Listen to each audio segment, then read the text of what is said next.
If you think that your life is hard and you're giving up on that because you think your life is unfair, think again.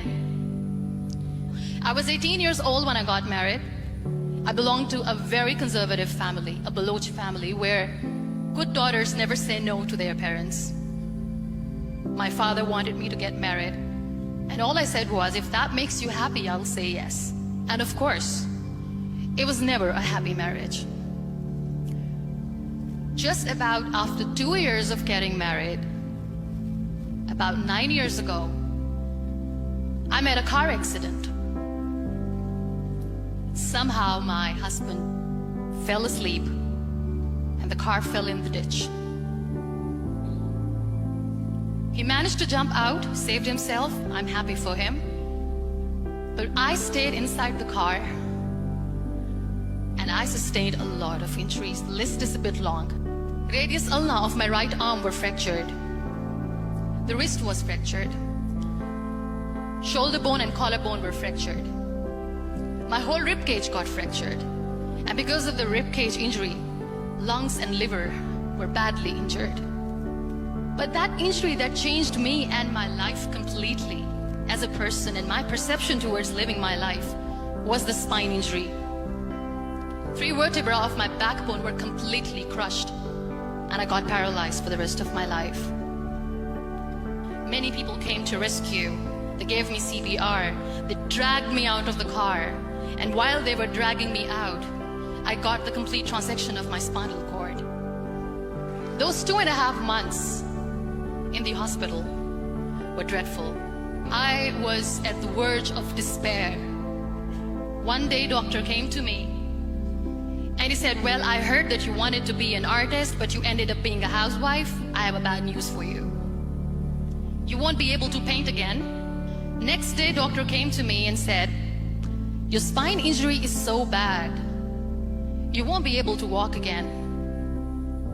I took a deep breath and I said, it's all right.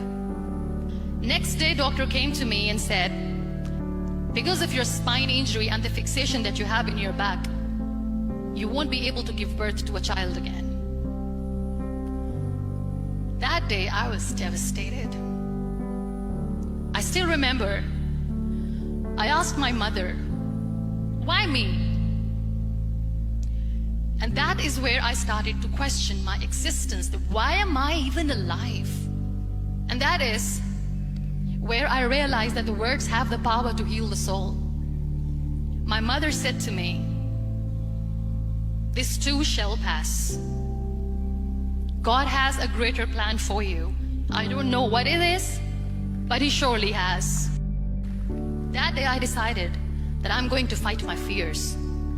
So I wrote down one by one all those fears. And I decided that I'm going to overcome these fears one at a time. You know what was my biggest fear? Divorce.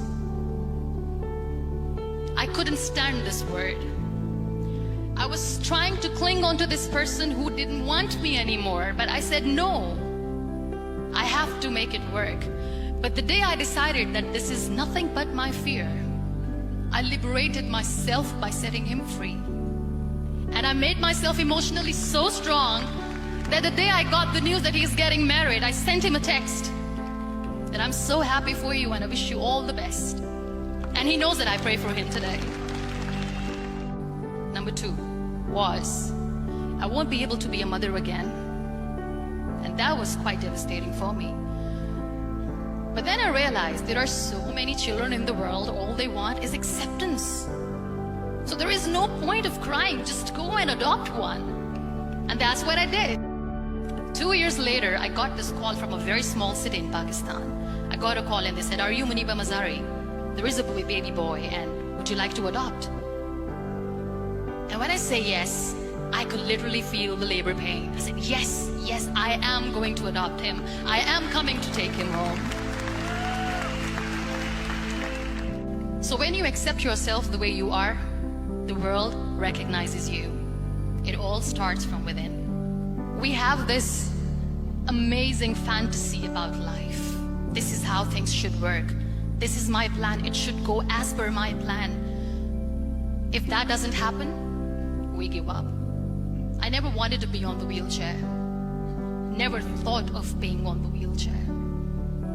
This life is a test and a trial, and tests are trials are never supposed to be easy. So when you are expecting ease from life, and life gives you lemons, then you make the lemonade, and then do not blame life for that, because you were expecting ease from a trial.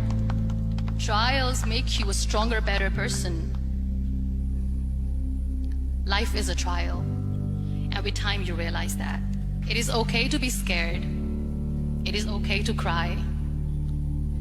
Everything is okay, but giving up should not be an option.